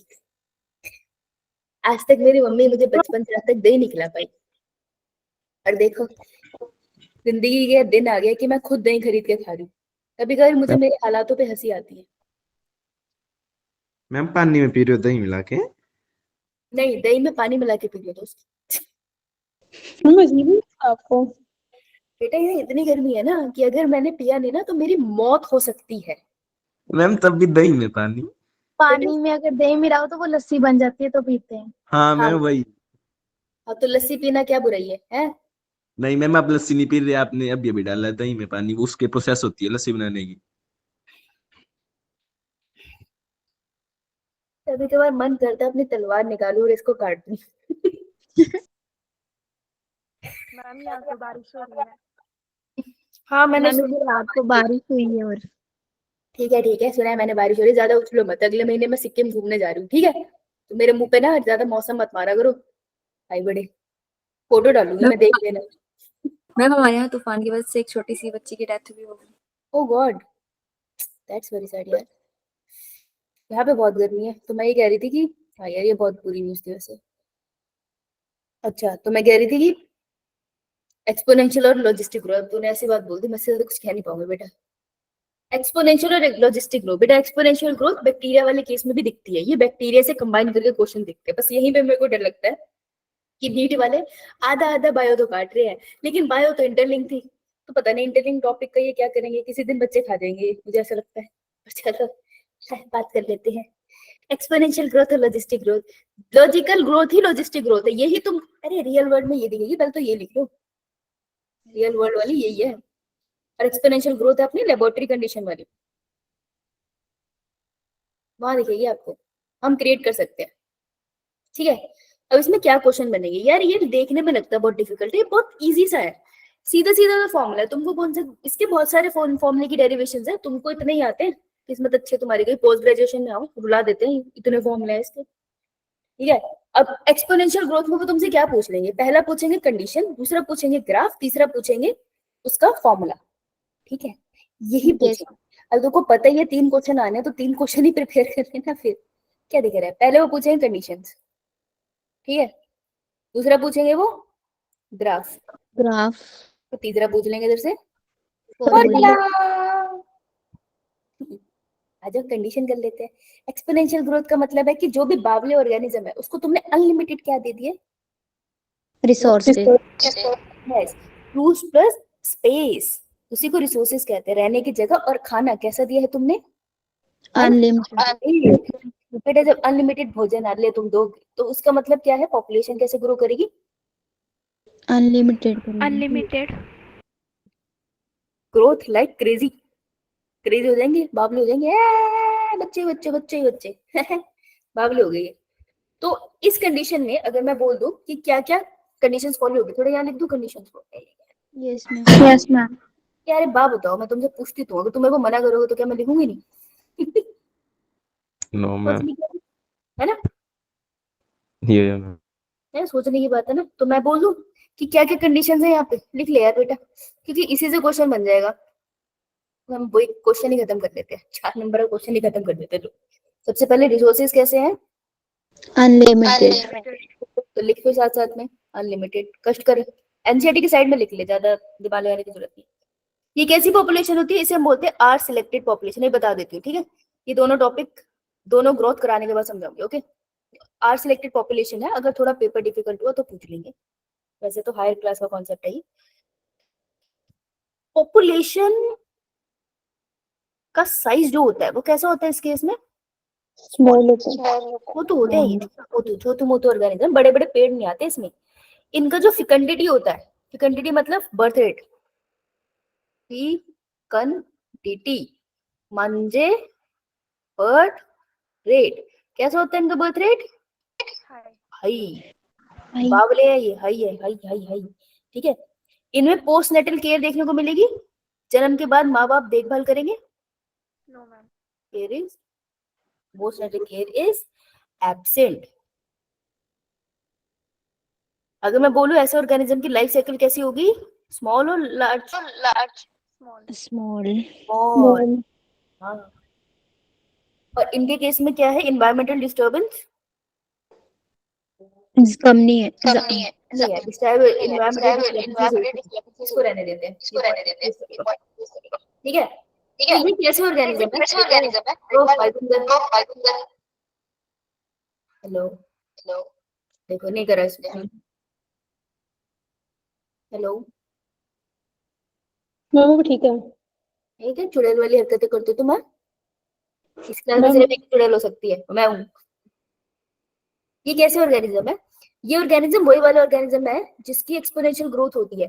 ठीक है, ये ऑर्गेनिज्म वैसे ही है जैसे, अगर मैं तुम बोलो नेचर में एग्जिस्ट करते हैं, तो नेचर में थोड़े टाइम के लिए एग्जिस्ट कर सकते हैं ये आर सिलेक्टेड पॉपुलेशन, थोड़े टाइम के लिए होती है, जैसे बेर पत्थर है, कोई ऑर्गेनिज्म नहीं है वहां पे अभी।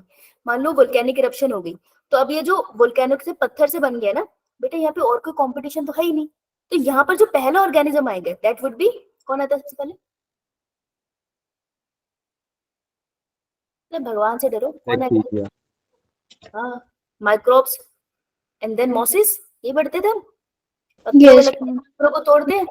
हाँ, तो ये होते हैं आर सिलेक्टेड। ये कैसे होते हैं? पॉपुलेशन का साइज तो छोटा होता है, बर्थ रेट इनका बहुत हाई होता है, पोस्टनेटल केयर कुछ नहीं होती, छोटा सा इनका लाइफ साइकिल होता है, आते हैं मर जाते हैं, पत्थर पुत्थर तोड़ के चले जाते हैं, फिर अगली पॉपुलेशन आती है। ये उन्हीं की बात कर रहे हैं। ठीक है, चलो इतना डिटेल में नहीं जाते, लेकिन आपको कंडीशन समझ आ गई? Yeah, ma'am. हाँ, तो इस केस में होगा क्या कि चलो बर्थ रेट हो गया, मान लिया इस तरीके की पॉपुलेशन एग्जिस्ट करती, लेकिन इस केस में आपको ग्रोथ कैसे देखने को मिलेगी? J shape. Growth will be exponential. Exponential means high, बहुत ज्यादा ग्रोथ है। तो अगर मैं इसको कैसे लिखूं, अब मैं इस इंफॉर्मेशन को कैसे समझू ना, कुछ किसी तरीके से तो मुझे लिखना पड़ेगा ना डेटा को, तो मैं क्या करूंगी, इसको ग्राफिकली रिप्रेजेंट करूंगी, है ना? तो अगर मैं इसको ग्राफिकली रिप्रेजेंट करती हूँ तो मुझे ग्राफ कैसा देखने को मिलता है? J shaped. जे शेप, करेक्ट। लिखो इसको, जे शेप। नहीं बोल रही है बच्ची? Done? Yeah, ma'am. Yeah, ma'am. चाहती तो थी यही बन जाता, यही बन जाए तो बढ़िया, यहीं पे कवर हो जाएगा, ये बना लेते हैं। एक्स एक्सिस पे है हमें समय, और वाई एक्सिस पे अपना population density, that would be capital N. तो अगर ये है, देखो इनिशियली अगर तुम देखोगे टाइम के साथ नई पॉपुलेशन आती नहीं है, this period is known as time of acclimatization, जहां पर ऑर्गेनिज्म आसपास के एनवायरनमेंट के अकॉर्डिंग ढल रहा है। तो इनिशियली कोई रिप्रोड्यूस नहीं करता यार, थोड़ा टाइम वो रहता है, 3-4 दिन ही ले ले लेकिन लेता है, या 1-2 घंटे ही ले ले, लेकिन थोड़ा टाइम लेता है ऑर्गेनिज्म अपने एनवायरनमेंट को समझने के लिए। उसके बाद जो ग्रोथ है वो बावलों की तरह हो रही है, ठीक है? जब तक रिसोर्सेज अनलिमिटेड रहेंगे ग्रोथ ऐसे रहेगी, तो this is known as J shape curve. Yeah. अब अगर हम बात करें इसको, इसका फॉर्मूला क्या होगा हमारे पास? N upon D2. dt का मतलब होता है समय के साथ पॉपुलेशन डेंसिटी में क्या चेंज है। तो समय के साथ पॉपुलेशन डेंसिटी में क्या चेंज है कि जितना बर्थ हुआ उसमें से माइनस कर दो जितनी डेथ हुई, राइट, इनटू इनिशियल पॉपुलेशन। ठीक है, बर्थ माइनस डेथ को हम एक और सिंबल से रिप्रेजेंट करते हैं, दिस इज नोन एज छोटा r इनटू n। तो dn बाय dt का फॉर्मूला क्या हुआ? Change in population would be r n। पहला फॉर्मूला लिखा, Yes, ma'am.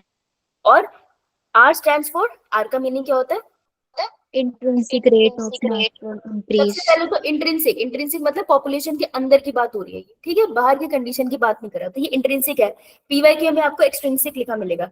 तो intrinsic rate of natural increase मतलब इंटरनली कितनी पॉपुलेशन की कैपेसिटी है कि वो रिप्रोड्यूस कर पाए, मैक्सिमम रिप्रोडक्शन कैपेसिटी क्या है किसी पॉपुलेशन की, उसको कहते हैं आर। समझ आया कि कितने जन्म हो सकते हैं माइनस जितने बर्थ, जितनी डेथ हो सकती है। तो इंटरनली पॉपुलेशन कितना ग्रो कर सकती है उसको छोटा आर कहते हैं। क्लियर? मैम, बोल बेटा। मैम R को बोइटिक पोटेंशियल भी बोलते हैं। क्या बोलते हैं? बोइटिक पोटेंशियल। पोएटिक नहीं होते, बायोटिक पोटेंशियल होते हैं। हाँ बोल सकते हैं। Yes ma'am. लिविंग ऑर्गेनिज्म है ना, तो बायोटिक, और वो कितना रिप्रोड्यूस कर सकता है वो उसकी पोटेंशियल, तो बायोटिक पोटेंशियल भी ले सकते हैं। Yes ma'am. ठीक है, पहला फॉर्मूला हो गया सबका। क्या हुआ, क्या बोल रही है? बोल ले भाई यार, एक तो ना कितनी बार बोला मैंने क्लास के बीच में मत गुटखा खाया करो, बोलते हो नहीं, समझ आता नहीं मेरे को। तब छोड़ो यार, तुम पेपर आ गया तुम्हारे, छोड़ दो अब पान पराग पान मसाला, फिर कभी खा लेना। पेपर से क्या लेना देना गुटखे का? अच्छा तो पेपर के बीच में खाली हो तू है, नीट का पेपर चल रहा है, बोली और सुन ये 2 मिनट जर्दा लगा ले। निकाल देंगे मैम वो उठा के। निकालेंगे भाई, तेरी तो वीडियो बनेगी फिर आएगा एक बच्चा क्लास में गुटखा खाता मिला। और तू जिस तरीके का इंसान है बेटा, तू तो बोल देगा टीचर ने बोला था, बीच में स्ट्रेस लगे तो खा लेना। है ना? यो मैम आपका नाम ले लो। बेटा ये वही बच्चे होते हैं जो किसी दिन पिटवाएंगे हमें।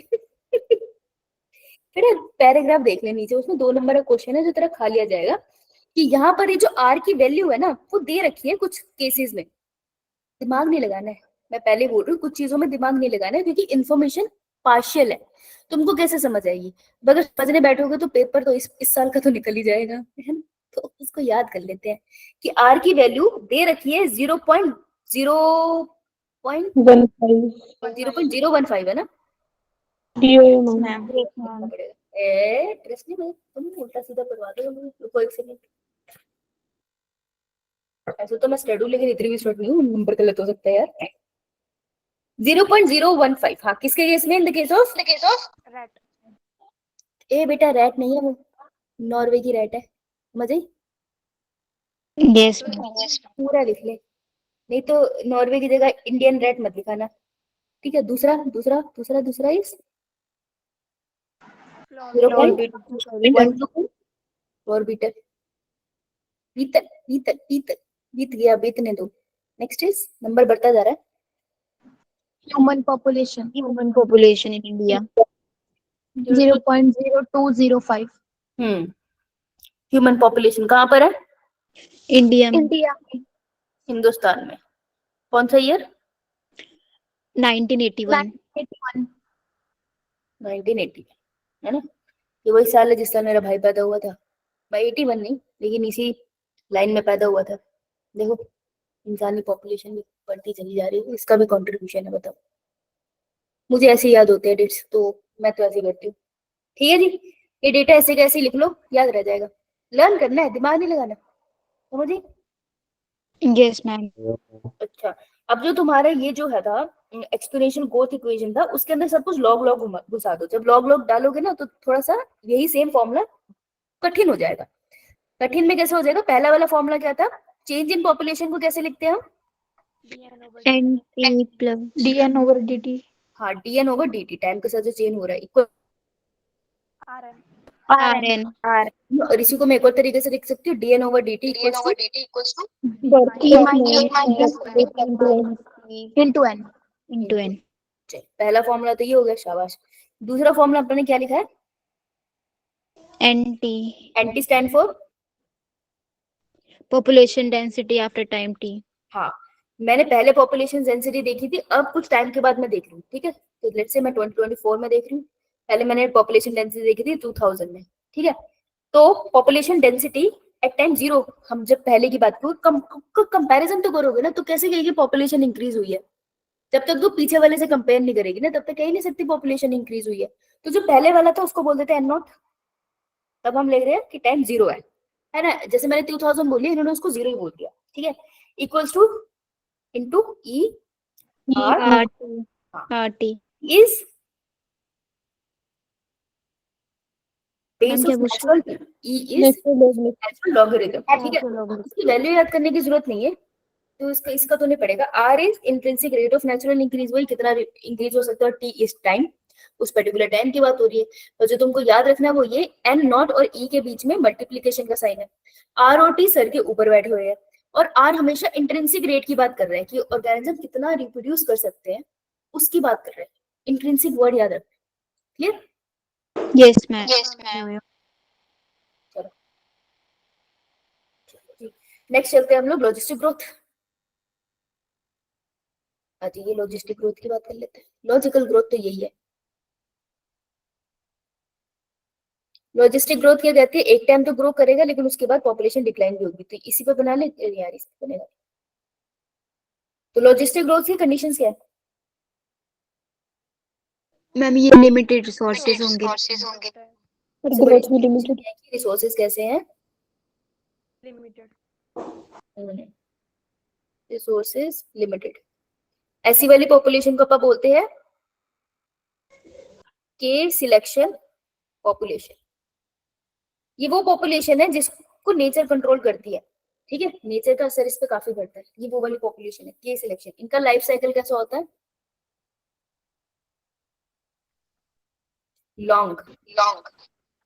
लॉन्गर लाइफ साइकिल होता है। जैसे ट्री एक जो पेड़ है किसी जगह पे, वो एक हद तक ही बड़े हो सकते हैं ना, उनका एक पर्टिकुलर लाइफ साइकिल है, वो बड़े हैं, वो केक सिलेक्शन पॉपुलेशन है, ये ज्यादा स्टेबल होते हैं, ठीक है, क्योंकि एक जगह पे ज्यादा टाइम तक रहते हैं, समझे। लेकिन लिमिटेड रिसोर्सेज है तो कुछ टाइम तक ही रहेंगे। इनकी बॉडी कैसी होगी, लार्ज या स्मॉल? लार्ज होगी। इनकी, ठीक है। इनकी फेकेंडिटी, बर्थ रेट कैसे, देखो ऑर्गेनिज्म बड़ा है ना, तो उसमें फेकेंडिटी लगते क्या कैसी होगी? स्मॉल। डिक्रीज फेकेंडिटी, फेकेंडिटी मतलब बर्थ रेट। हाँ, लाइफ स्पैन इनका लॉन्गर होगा, ठीक है, क्लियर, लिखा ये। अब अगर इसको, इसी को हम लॉजिस्टिक ग्रोथ रेट का जो कर्व है उसको अपन क्या बुलाते हैं? बर्नहॉस कार्ल बर्नहॉस पर लॉजिस्टिक ग्रोथ। स्पेलिंग देख लेना खुद से, इससे ज्यादा नहीं होगा मुझसे, ठीक है जी। इसमें हमें देखने को मिलता है ग्राफ, ग्राफ देख के हम ज्यादा बढ़िया से समझ आते हैं, अपन बना लेते हैं ग्राफ। ग्राफ में हम नीचे की तरफ क्या डालेंगे? टाइम। बात है, ऊपर क्या डालेंगे? Population density. पॉपुलेशन कैसी है? टुकुर टुकुर पहले आसपास देख रही है कि ये ससुरा चल क्या रहा है, फिर कहती है अरे अरे अरे अरे बहुत ही ज्यादा खाना अवेलेबल है, चलो इंक्रीज कर जाएंगे। थोड़ी देर के बाद पता चला कि ज्यादा पॉपुलेशन इंक्रीज हो गया, अब इनमें हो गया कलेश, है मेरी जगह सोने की, नहीं ये मेरी जगह सोने की, नहीं नहीं नहीं ये मेरी पार्टनर है, नहीं नहीं ये तो मेरी सहेली थी, हो गया कलेश। कलेश हो गया तो थोड़े टाइम तो पॉपुलेशन स्टेशनरी से चलेगी, उसके बाद आपको क्या आने लग जाएगी? मृत्यु। हाँ, मृत्यु नहीं दिखाते ये, देखो इस ग्राफ में ये बड़ा ना नाइंसाफी सी, मृत्यु को नहीं दिखाते, ठीक है, चलो कोई बात नहीं, नहीं दिखाते तो इनकी चॉइस है। लेकिन अपन कहते हैं जो इनिशियल फेज है उसको अपन बोलते हैं, this is known as lag phase. LAG, lag phase. बेटा लैग, पीछे रह जाना, लैग, देखो इंक्रीज नहीं कर रहा ना पॉपुलेशन, तो इसलिए लैग बोल रहे हैं। इसी में बोलूंगी एक्लिमेटाइजेशन हो रही है। एक्लिमेटाइजेशन मतलब अपने एनवायरमेंट में ढल रहे हैं। जब हम पहली क्लास लगा रहे थे तब हम ढल रहे थे ना एक दूसरे के साथ, लेकिन थोड़े टाइम में तुमको पता चल गया कि ये ऐसे ही बात करेगी, है ना, तुम एडजस्ट हो गए, है। जब पहले बार मैंने बोला होगा गुटखा मत खाओ क्लास में, तो तुमको लगा होगा हो क्या बोल दिया, लेकिन अब तुमको लगता है कि नहीं सही बात है, नहीं खाना चाहिए, राइट। यो मैं देखो ऐसी की बात में सबसे पहले इसी का यो आता है। ये तो देखो बावलों की तरह, कम टाइम नहीं बहुत सारा पॉपुलेशन इंक्रीज हो रही है, नीचे एक्सपेंड करके देख लो, इतने से टाइम में कितना सारा पॉपुलेशन इंक्रीज आ गया, है ना। तो इन दैट यार मैं छोटे छोटे बना दिया, अब इसको रेस करने में जीवन लग जाएगा मेरा, इसको सब प्यारा सा ग्राफ बने, ये देखो सब पता था, मजा ले सही से हो जाए। अरे अरे अरे बहन क्या हो गया, ये लो चलो। तो ये वाला फेज है अपना लैग या log? Log phase. Log phase को अपन क्या बोलते हैं? एक्सपोनेंशियल फेज, है ना, यही पूछ लेंगे आपसे। उसके बाद कौन सा फेज है? Stationary phase. स्टेशनरी फेज का मतलब होता है जितनी डेथ है ऑलमोस्ट उतनी बर्थ है, ठीक है, लेकिन जब डेथ रेट ज्यादा होने लग जाए ना एज कम्पेयर टू बर्थ, तो नेक्स्ट फेज कौन सा होता है फिर? ए सिम्पटोम।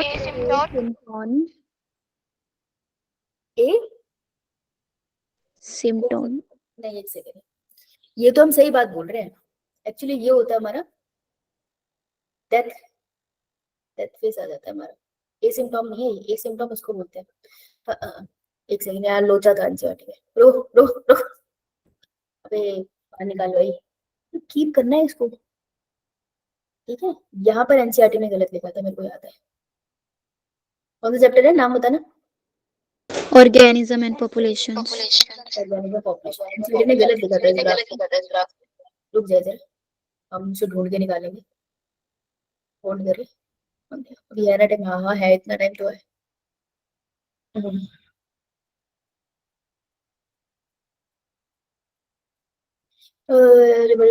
Following phases of acceleration, declaration, finally and एसिम्पटोम।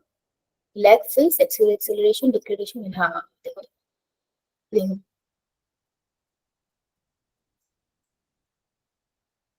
अगर मैं इसके हिसाब से ग्राफ बनाऊं ना, तो ग्राफ ना ऐसे बनेगा, ये देखो यहाँ से स्टार्ट करते हैं, देखना लैग फेज, तो लैग फेज का मतलब हो गया कि ऐसा बना ग्राफ, पहले यहाँ गया लैग फेज, बेटा माइक बंद कर,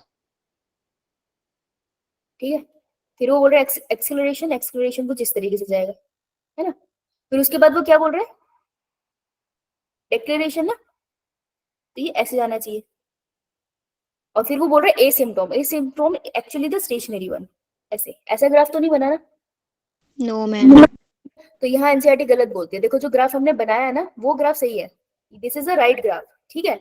बनता ऐसे ही है, पहले स्टेशनरी फेज आएगा, डेथ फेज आएगा, लेकिन तुमको याद एनसीईआरटी के हिसाब से रखना पड़ेगा, क्योंकि पेपर तो यहाँ से आएगा, तो याद ऐसे रखेगी कि सबसे पहले आता है मेरा लैग फेज, ठीक है, फिर मेरे पास आता है मेरा लॉग फेज, उसके बाद आता है मेरा डेक्लेरेशन फेज, लेकिन उसको ये दिखाते नहीं है, पता नहीं क्यों ऐसा बोला गया, ये आएगा, and this is and then is asymptote. तो तुमको याद ऐसे करना है, लेकिन वहां लिखा गलत है, ठीक है।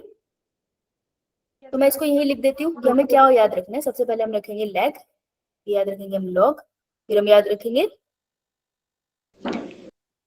Stationary. वहां क्या लिखा है आंसर में, Excel. एक्सेलरेशन बेटा, लॉग इज एक्सेलरेशन, ठीक है। अब and then is asymptote, Stationary phase. ठीक है, ये समझ आया। Yes, declaration ma'am. तो ही ये एक्चुअली में जो बोल रहे हैं ये डिक्लाइन है, एसिम्प्टोम इज स्टेशनरी एक्चुअली, ठीक है। पर मैं इसको लिख नहीं रही नीचे वाला, क्योंकि यहाँ से आप गलत हो जाएगा, आप इसको मत देखो, ठीक है, आप इसी ऑर्डर में याद रखो, ओके। तो फिर पेपर में तो ये पूछेगा तुमसे, ठीक है जी, Yes, ma'am. लिख लो सारे यार।